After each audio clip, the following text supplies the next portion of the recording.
अ merry little ex mas movie explained. कहानी start होती है केट से।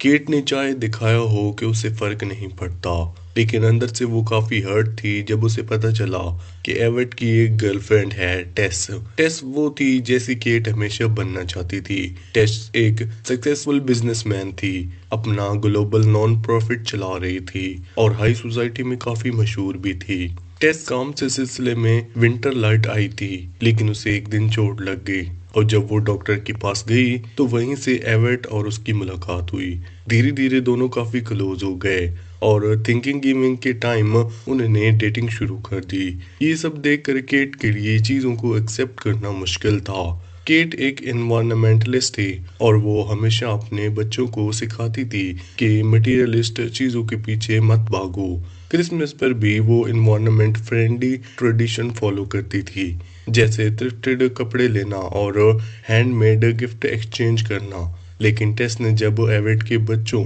गैबी और साइना से मुलाकात की तो उन्हें महंगा सामान और नए कपड़े गिफ्ट कर दिए। ये देखकर केट परेशान हो गई।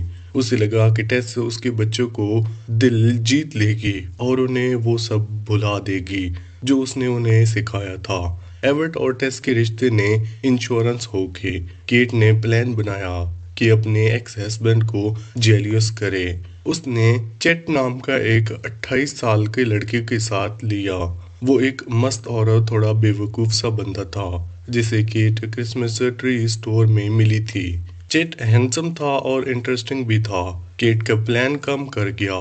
एवर्ट क्लियरली जेलस था। उसे ये आइडिया बिल्कुल भी पसंद नहीं आता था कि केट किसी और के साथ हो। एक दिन जब केट और एवर्ट स्लेड राइड पर गए तो उन दोनों के बीच एक रोमांटिक मोमेंट आया। टेस ने ये सब देखकर और बाद में केट से पूछा कि अगर तुम दोनों इतने परफेक्ट हो तो फिर तुम्हें मैरिज क्यों तोड़ दी। केट ने जवाब दिया कि एवर्ट हमेशा अपने काम में बिजी रहता था, फैमिली के लिए उसके पास कोई टाइम नहीं था। इधर एवेट ने चेट को बताया कि उसे हमेशा लगा कि केट के प्राइसलेस ने उसकी जिंदगी को रिस्ट्रिक्ट कर दिया है। उसे लगता था कि केट अपने केसेस को उसकी खुशी से ज्यादा इम्पोर्टेंस देती है। आखिर में केट और एवेट दोनों समझ गए कि उनकी मैरिज फेल होने के लिए ही रिस्पॉन्सिबल है। टेस ने नोट किया कि एवर्ट हर बार जेलियस होता है जब केट और चेट थोड़ा क्लोज आते हैं। और जब क्रिसमस के दिन एवर्ट ने केट को हैंडमेड परफ्यूम दिया और टेस को सिर्फ एयरपोर्ट्स, तो टेस के लिए सब कुछ क्लियर हो गया। उसे समझ लिया कि एवर्ट अभी किसी नए रिलेशनशिप के लिए रेडी नहीं है। टेस ने डिसाइड किया कि अब उसे निकाल देना चाहिए। उसने सोचा कि वो किसी एवरेज लव स्टोरी से कॉम्प्रोमाइज नहीं करेगा। उसे एक एपिक प्यार चाहिए। रात को स्नोस्टॉर्म के बाद रोड्स बंद थे, लेकिन फिर भी वो न्यूयॉर्क निकल पड़ी। तभी चेट एक स्नैप पिलो ट्रैक में वहां आया। पता चला कि वो इमरजेंसी रिस्पांस टीम का वॉलंटियर भी है। उसने टेस को सेफ राइड देने का ऑफर किया। क्रिसमस ने ही केट और इवेंट को दोबारा एक साथ ला दिया, दोनों अपने पुराने अच्छे वक्त याद करते हुए।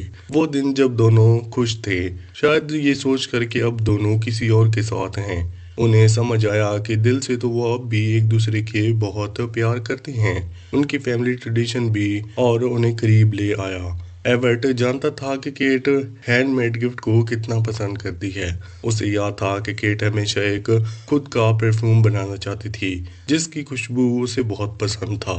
तो इस क्रिसमस पे एवर्ट ने उसे वो परफ्यूम अपनी यादों के बेस पर खुद बनाया। इससे ये साफ था कि केट उसके लिए कितनी इम्पोर्टेंट है। जब दोनों ने अलग होने का सोचा तभी उन्हें समझ आ गया कि अलग रहना उनके लिए मुश्किल ही नहीं, लगभग नामुमकिन है। केट और एवर्ट हमेशा एक टीम रहे थे और वो अपनी जिंदगी एक दूसरे के बिना सोच भी नहीं सकते थे। केट ने एवर्ट के साथ सिंपैथी दिखाई जब उसने बताया कि वो हमेशा इतनी मेहनत के लिए, क्योंकि वो अपने फादर का प्राउड फील करवाना चाहती थी। उनके डैड्स अपने टाउन के पहले गे कपल थे जिन्होंने एक बेटा अडॉप्ट किया था। तो लोग अक्सर डाउट करते थे कि क्या वो अपने बच्चे को सही तरह से राइज कर पाएंगे। एवर्ट ने ये सब बातें अपने दिल में रख ली और इसी वजह से उनका फैमिली के साथ कनेक्शन बिगड़ गया। हर क्रिसमस पर केट और एवर्ट ने अपने बच्चों के साथ फैमिली स्क्रैप बुक पढ़े थे, पुरानी यादें ताज़ा करते हुए। जब दोनों फिर से एक फैमिली के रूप में बैठे तो उन्हें महसूस हुआ कि वो उन्हें क्या खोने वाले थे अगर वो अलग हो जाते। लेकिन जब केट ने बताया कि वो बोस्टन शिफ्ट होने वाली है, अपना सामान पूरा पैक कर लिया है, तो फैमिली उदास हो गई है। गेब और समीनिया को यकीन नहीं हुआ कि उनकी माँ अपने फैमिली हाउस बेच रही है अपने सपने के लिए। एवर्ट भी थोड़ा डिसअपॉइंटेड हुआ था कि केट ने अपने प्लान के बारे में पहले कुछ नहीं बताया। फिल्म के आगे बढ़ने के साथ एवेट को एहसास हुआ कि उसका केट से रुकना उम्मीद रखना बहुत मुश्किल है। केट ने अपने सपने सेक्रीफाइस करके फैमिली के लिए सब कुछ किया और अब वो अपनी लाइफ अपने तरीके से जीना चाहती थी। इस बार एवेट ने डिसाइड किया कि वो उसके सपने को सपोर्ट करेगा। केट हमेशा से ही हर सिचुएशन के लिए रेडी रहती थी, चाहे वो स्टॉर्म ही क्यों ना हो। उसने अपने घर में सोलर पैनल्स लगाए हुए थे, इतनी एनर्जी बैटरीज में स्टोर की थी कि बिजली ना भी हो तो घर का सिस्टम चल सकता है। तो जब बस नोट्रम आया, सब लोग कहाँ जाकर रुके? बिल्कुल केट के घर में। घर पूरा लोगों से भरा हुआ था, लेकिन केट ने एक बार भी कंप्लेन नहीं किया। ये लोग सिर्फ लाइट के लिए नहीं आए थे, बल्कि केट के फेयरवेल कहने के लिए आए थे। उन्हें पता चल गया था कि केट विंटर लाइट छोड़कर जा रही है और सब उसे बताना चाहते थे कि वो उनके लिए कितनी इम्पोर्टेंट है। सबने केट की तारीफ की। किसी ने कहा कि सिटी हॉल के ऊपर उसने जो लिविंग रूफ बनाई थी उसकी वजह से बर्ड्स वापस एरिया में आने लगे हैं। धीरे धीरे केट को अपने बच्चों के बारे में भी समझ आ गया। वो सिनेना का बॉयफ्रेंड निगल को पसंद नहीं करती थी क्योंकि वो एकेडमिकली स्ट्रांग नहीं था और अपने पेरेंट के पब में काम करने का प्लान बना रहा था। केट को डर था कि सेमिना भी उसकी तरह एक छोटी सी फैमिली में फंस जाएगी, लेकिन बाद में उसने देखा कि निगेल एक्चुअली एक अच्छा लड़का है और समीना उसके साथ खुश रहेगी। तब कैट ने डिसाइड किया कि उसे अपने बच्चों के लिए अपनी चॉइसेस खुद करनी देनी चाहिए। एविट हैरान रह गई जब केट ने कहा कि वो विंटर लाइट में ही रहेगी।